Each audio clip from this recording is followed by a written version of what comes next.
tables you're sitting at, usually on Friday night, I spread those coolers out in here, and they're all cleaned and sitting here waiting.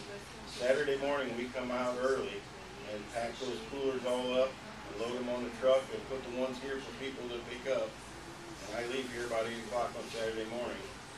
I get back about 4:30 or 5 in the afternoon after delivery.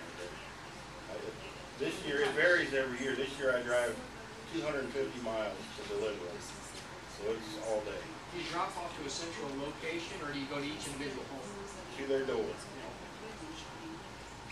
There are some CSAs that people pick their stuff up at a farmer's market somewhere. We've just been doing the delivery because a lot of people, that's the only way they would do it, would be to get the delivery. And they're willing to pay extra for it.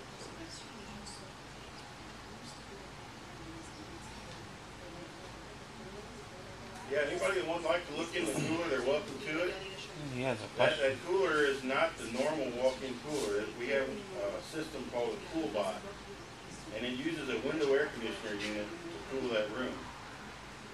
So you'll see in there it's more economical to use, and it doesn't dry things out as much as a normal walk-in cooler. Normal coolers have 5 fans in them. This one has 1. It works really well for us. I have a question. Okay. Yes. Bonsoir. Merci. Donc on s'apporte que vous êtes en agriculture familiale, c'est une très bonne chose. Aujourd'hui, vous voulez parler de ça, il faut bien vivre. Est-ce que vous avez une projection pour dire dans 2 ans, dans 5 ans, qu'on peut arriver à trouver tout prochain et bien vivre? So I can see that this is a farm, which I think is wonderful. They said that you can't make it to live off of it. Actually, not cinnamon. We have cinnamon basil, which is an herb that we grow right out here in the farmhouse where we grow our herbs. I do work construction, and I'm leaning more towards getting out of that and going more to farming. Keeps bugs away from it. But we have not actually made the final decision. Plus it works great as like a garnish for recipes and things like that. We have a couple different types of basils. We have an amethyst basil, which is purple. Cinnamon basil. Cinnamon basil is very cool because I know cinnamon used to be like a stick. The back of a stick. This is basically just basil, but it has a cinnamon flavor and smell to it. So it's very sweet. It's really good. And they actually use cinnamon basil in those cookies that I have. But it works great. It's dual purpose, and it's great to add to the food and recipes, and it works great in the garden because it's a natural bug repellent. I'm gonna cut you some basil. Yeah, that's what I was just asking you. That cinnamon basil, because I know cinnamon is like a stick. You know, yes, the back of the stick. But when you said cinnamon basil, that's what I was asking you. Only for ourselves. I grow them in here. Will I be able to get some to try? I don't know if we have any dried. I'll tell you what, come on. Question number 2 is, you mentioned the heat and it's quite hot, so I'm wondering if the high tunnels aren't actually bad for to make it hotter for the plants. They will unless you have a shade cloth or some sort of cooling system. Last year, we had no shade cloth on it, and it did get hot. It was hot for people, but the plants did fine. This year we put a shade cloth on, and it's more pleasant in there than outside.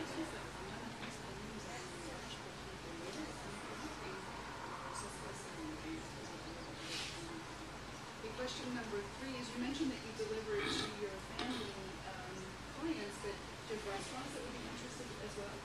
We have had some that have asked about that. We've been concentrating on our CSA, and it's taking all of our time. If I were to try to do this full time, I would definitely contact restaurants and other commercial establishments and sell it to those.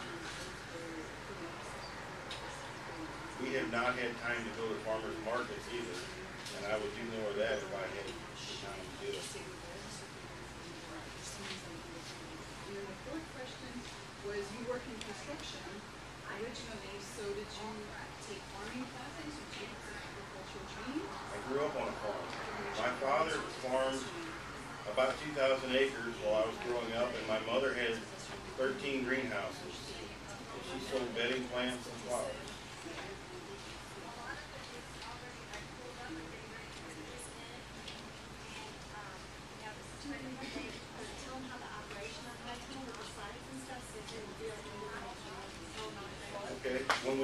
at the high tunnel, you'll notice that the sides are open right now.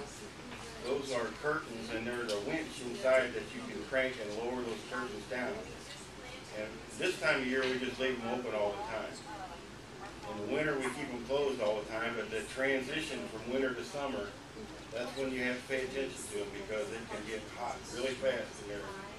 Even if it's 30 degrees outside, if the sun comes out, you have to open those sides, at least some, or things cooked in there. So, and we use, there's no heat or electricity in that greenhouse. It is set up to have a blower for our second layer of plastic, but it's not hooked up right now. But we have a small greenhouse that's back behind those coolers that we heat. And that's where I start all my seedlings, and we grow them out there until they're ready to go in the garden. Hey Jim, Yes. regarding your delivery route, how wide is your coverage area? How far are you willing to go to deliver to customers? I do the whole St. Louis area. Probably my farthest ones now are, I go to Eureka, and then I go around Soulard Market, right along the brewery in downtown St. Louis. So, it's in the St. Louis area. I don't cross into Illinois, but I do everything on this side.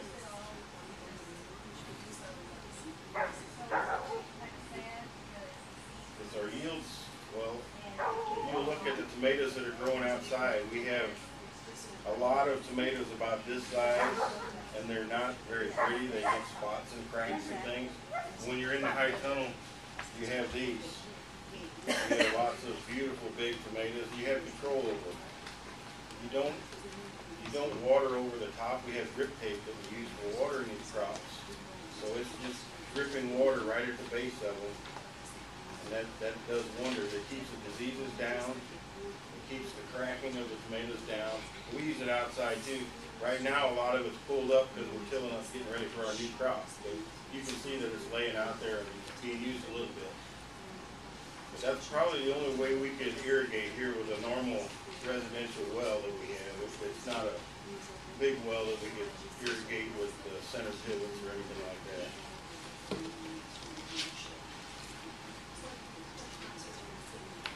In the high tunnel, the only thing we have right now are tomatoes and one row of peppers. The center row that you'll see is gone was cucumbers, and they're the first crop finished, and we're ready to plant the second ones in there now. They're actually in this little greenhouse, and they're about this tall. So probably in the next day or two, we'll put them right back in the same holes as you'll see, and turn the drip tape on. That one row of cucumbers that we had in there were approximately 60 plants, and we got over 2,000 pounds of cucumbers off of those plants. So they do extremely well in there. We have the strings that hang in there and small plastic clips that we clip onto when we vertically trellis tomatoes and cucumbers up those. Some of these pictures here do show the cucumbers. There are some that show some pictures from last year. Pay no attention to the date. I didn't set the date on the camera. I didn't even know it was on there.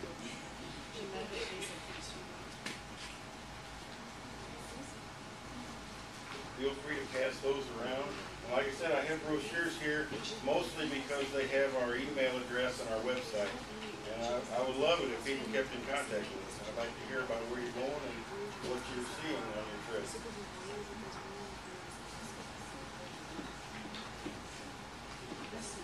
And Jim has videos throughout his whole first season so he can keep his members informed about the high tunnel as it progressed throughout his first season when he put it up also on the website. We try to keep some videos on, and hopefully this will be on there soon. My son's doing a video of this right now. We'll at least have some pictures on the website.